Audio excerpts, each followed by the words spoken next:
Hey there, it's Mark with Mark's Astro Journey. I just wanted to share my experience with the eclipse.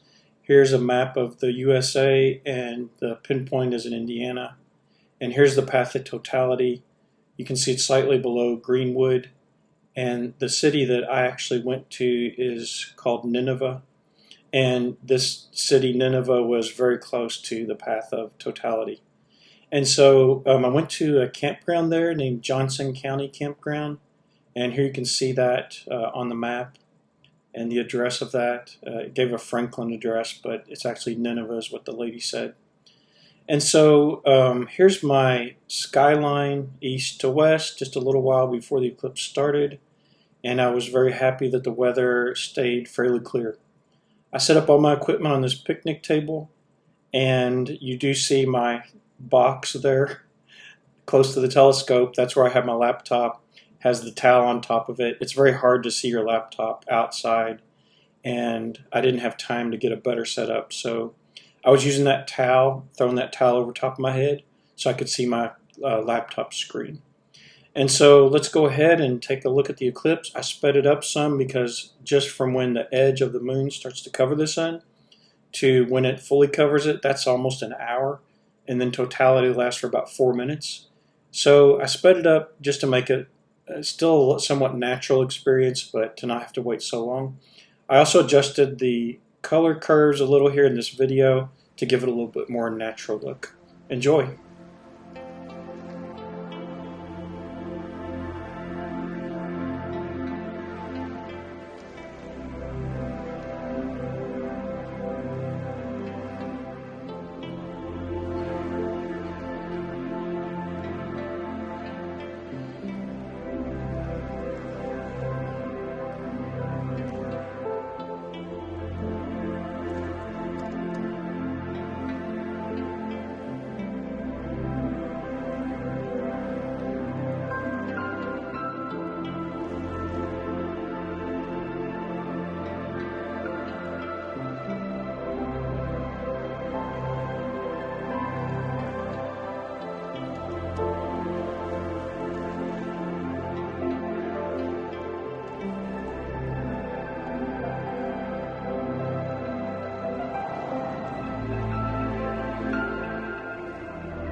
It was a pretty interesting thing to see the solar eclipse for the first time. It was awesome. I'd never seen a total solar eclipse. And as you know, during totality, you're able to take off like your glasses and check it out with the naked eye. So it was a pretty awesome thing to see it, and also to be able to actually record it. I'd like to hear your feedback and experiences on how you went about capturing the solar eclipse, if you're someone who tried to do that with a telescope or camera. I was limited on my hard drive. I had about I don't know, 500 gigabyte, I think, or 600 gigabyte available. And so basically what I did is I calculated if I did like intervals of AVI capture, which is like a brief movie if you're not familiar with AVI. If I figured if I captured like intervals and then waited for, I think it was 3 seconds or 4 seconds, that I'd be able to still have wouldn't run out of space on my hard drive, and also be able to capture, pretty well capture the entire event, although not every second. So I tried calculating it out. What if you could capture the whole thing? And there's no way. Like if you run a video capture of the eclipse constantly from the very beginning to the end, you'd have to have a lot more storage space than I have. I guess a number of terabytes to actually capture it all. But anyways, please share your feedback on what you thought of what I was able to capture in the video. And also just like to hear, like, if you have ideas to help other people on how to, capture the solar eclipse, what your idea was for how often to capture your AVI video, and how many frames you captured, things like that. It'd be very interesting to hear. So hoping you enjoyed the total solar eclipse as well. So if you enjoy videos on amateur astronomy and amateur astrophotography, I encourage you to subscribe to my channel and give me a thumbs up if you enjoyed this video. And I'm wishing you clear skies.